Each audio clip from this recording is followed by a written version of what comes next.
Hi guys, welcome back to new video. दोस्तों पिछले बार मैंने एमबीबीएस इन बांग्लादेश पर वीडियो बनाया था। उस पर मैंने ओरिजिनल जो नोटिस था उसे अटैच नहीं कर पाया था और उस क्योंकि बंगाली लैंग्वेज में था और हमको बंगाली लैंग्वेज तो आता नहीं है। मैंने सोचा था कि इंग्लिश में आ जाएगा उसका तो मैं आपको बताऊंगा, लेकिन इंग्लिश में मुझे आज ही मीन्स फाइंड आउट किए हैं। मैंने गूगल ट्रांसलेट किए हैं फाइनली, ये बोला जाए तो यहाँ पर लिखा है उसे जो भी नोटिस था उसका डिटेल में।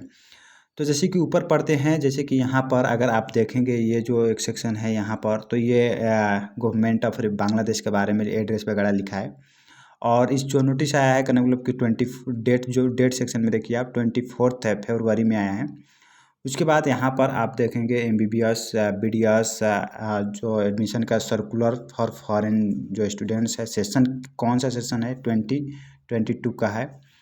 और आप इंग्लिश में पढ़ सकते हैं। This is to inform that the directorate general of medicine education DGME medical education family welfare division ministry of health and family welfare Bangladesh is hereby inviting application from foreign students, जिसमें आप Nepalese हैं, आप भी foreign students में पढ़ेंगे, Indian है foreign students में पढ़ेंगे।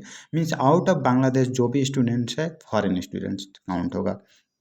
उसके बाद admission in government and private medical colleges Bangladesh dental units for the academic session. फिर से मैं रिपीट करता हूँ, एकेडमिक सेशन 2021 के लिए लिखा है। यहाँ पर अंडर स्कॉलरशिप्स का बात किया जाए तो under Bangladesh government scholarship programs total number of allotted seats is means total जो नंबर ऑफ अलॉटेड सीट्स है स्कॉलरशिप में वो कहने का मतलब कि 221 है, जिसमें सार्क कोटा, जिसमें नेपाल टोटल नेपाल, बांग्लादेश, भूटान, इंडिया, पाकिस्तान, ये जो सार्क कंट्री में आते हैं, जिसका जो सार्क कोटा में टोटल 117 प्लस सीट है। और नॉन सार्क में टोटल जो सीट है 99 है। और प्लस यहाँ पर आप देख सकते हैं कि 5 जो सीट है रिजर्व्ड में है फॉर गवर्नमेंट मेडिकल कॉलेजेस के और dental colleges and dental university Indian academic country wise allocation of seats is as follows. Country wise जो स्कॉलरशिप सीट है आप यहाँ पर देख सकते हैं, जिसमें नेपाल में टोटल आपको देखने को मिलेगा 19 जो सीट है वो करने का मतलब कीजिए स्कॉलरशिप के लिए है, नेफ्लिज के लिए वो सिर्फ नेफ्लिज के लिए रिजर्व किया गया है, और इंडिया के लिए 22 है, और पाकिस्तान के लिए जो सार्क का लिस्ट यहाँ पर देख सकते हैं टोटल नंबर ऑफ सार्क जो कंट्री है। यहाँ पर आपको इंडिया दिख रहा होगा, इंडिया, पाकिस्तान, नेपाल, श्रीलंका, भूटान, मालदीव्स एंड अफगानिस्तान। सबसे कम अफगानिस्तान को अलॉट किया गया है। उसके बाद इंडिया को ज़्यादा हाईएस्ट में है, पाकिस्तान उसके बाद नेपाल की पॉपुलेशन के अनुसार से नेपाल में काफ़ी ज़्यादा है, सीट्स टोटल 19 है और बीडीएस में 3 है। उसी तरह से नॉन सार्क कंट्री के आप देखेंगे तो यहाँ पर म्यांमार,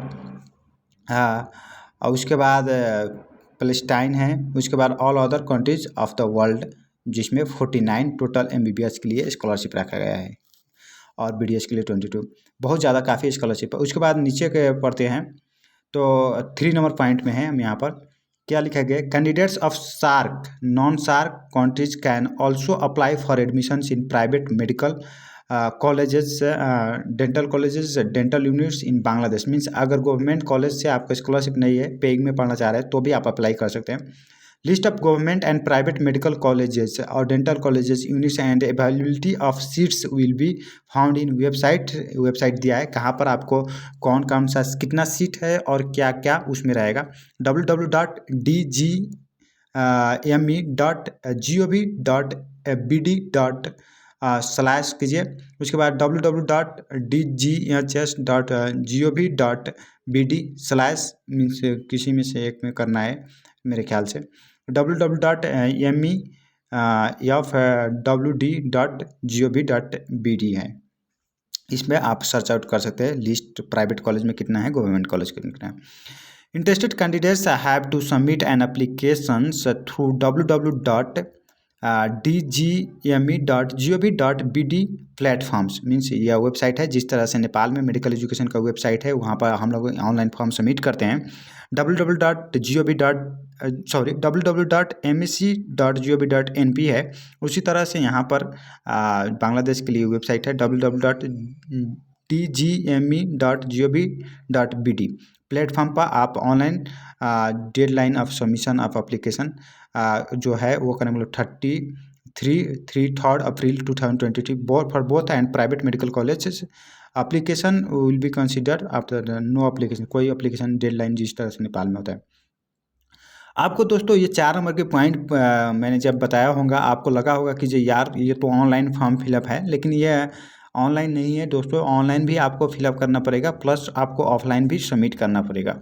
जैसे कि यहाँ पर देखते हैं after 5 number point after submitting online application through online platform candidates have to collect a system generated printed copy of the application form. जिस तरह से हम लोग मेडिकल एजुकेशन की 5 नंबर का पॉइंट समझा रहे हैं, जिस तरह से हम लोग मेडिकल एजुकेशन का फॉर्म फिलअप करते हैं और जब हम लोग अपना फॉर्म सबमिट करते हैं वहाँ पर और वहाँ से हम लोग एक कॉन्फ़िगरेशन पेज डाउनलोड करते हैं, उसी तरह से हम लोग बोल रहे हैं तो ये नहीं समझिएगा कि मैं भी मेडिकल एजुकेशन का कैंडिडेट हूँ।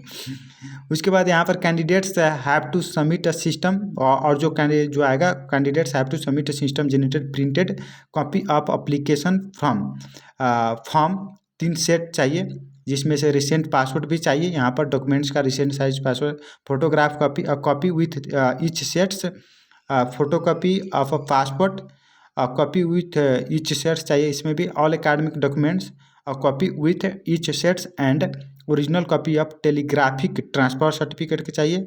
Swift message copy of means आप $70 पे करेंगे यूएस डॉलर में, वो $70 पे करेंगे in their countries respective Bangladesh embassy में।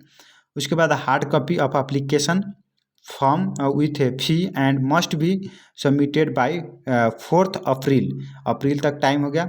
All academic documents and relevant papers must be attested bye foreign ministry of foreign affairs of the academic on country. कहने का मतलब अब ये जो 5 नंबर पॉइंट आप पढ़े होंगे तो आपको पता चलेगा कि really it's totally offline, because यहाँ पर ऑनलाइन तो दिया फिर उसमें ऑफलाइन इतना कुछ जोड़ दिया 5 नंबर के पॉइंट में, जिससे आपको पता चल गया होगा कि टोटली ऑफलाइन है। तो दोस्तों इसमें आपको जो फ़ी है इसका पे करने का वो $70 US है। $70 के करने का मतलब कि करीब 7,500 रुपया जितना फ़ी लगेगा आपको सिर्फ ये फॉर्म फिलअप करने के लिए, 7,500 नेपाली जितना। और आपको मिनिस्ट्री ऑफ फॉरेन अफेयर से अपना जो भी डॉक्यूमेंट है उसे अटेस्टेड कराना पड़ेगा। और सारे डॉक्यूमेंट का तो मैंने पिछली वाले वीडियो में बात किया हूँ क्या क्या है। उसके बाद यहाँ पर आते हैं गवर्नमेंट कॉलेज के लिए अप्लाई करने मीन्स स्कॉलरशिप में सेलेक्ट होने के लिए अप्लाई करने के लिए आपका टोटल जो जीपीए है वो बांग्लादेश के जीपीए सिस्टम में 8 होना चाहिए फॉर गवर्नमेंट मीन्स जिसमें आपको स्कॉलरशिप मिलेगा। और प्राइवेट में आपको 7 होगा तो हो जाएगा प्राइवेट में। Detail information of application procedures including online application and it's deadline will be found in the following. आप जैसे कि यहाँ पर आपको जो फॉर्म है एप्लीकेशन का जो डिटेल वगैरह चाहिए www.dgme.gov.bd हो गया। उसके बाद यहाँ पर फिर एक और यहाँ पर जैसे कि वेबसाइट दिया है, यहाँ पर आप सर्च आउट कर सकते हैं। ये जो है इसके कुछ जानने के लिए खास कुछ नहीं है। तो फाइनली आपको यहाँ पर फॉर्म फिलअप करना है तो आपको कंसल्टेंसी वगैरह का हेल्प लेना पड़ेगा। तो आप अमृत खनाल सर को जानते होंगे, पहचानते होंगे, उनसे भी आप बात कर सकते हैं, उनसे भी मीन्स क्वेरी आउट कर सकते हैं और उनके अनुसार से आप डिसीजन लेकर आगे जीपीए कैलकुलेशन और जो भी रिमेनिंग चीज़ें हैं उसमें आप कर सकते हैं। मैं उनका नंबर शो कर दे रहा हूँ आपको। हेर्न सक्नुहुन्छ तपाईँले यहाँ पर अमृत खनाल सर ले यहाँ राख्नुभएको छ जो बांग्लादेश सेलेक्सन प्रोसेस के कस्तो छ। अब्जेक्टिभ पिसिबी ग्रुपमा छु म अहिले, अनि तपाईँले यहाँबाट पढेर बुझेर सम्झिन सक्नुहुन्छ सबै कुराहरू। र त्यहाँ उहाँले यहाँ पर फर मोर इन्फर्मेसन और फर जीपीए क्यालकुलेसन यु क्यान व्हाट्सअप मी भनेर यहाँ लेख्नुभएको छ। तपाईँले यो नम्बरमा व्हाट्सअप गरेर उहाँसँग क्वेरी आउट गर्न सक्नुहुन्छ। म यो नम्बर भिडियोको डिस्क्रिप्सनमा पनि राख्न सक्छु। Okay guys, take care, bye bye, have a good day.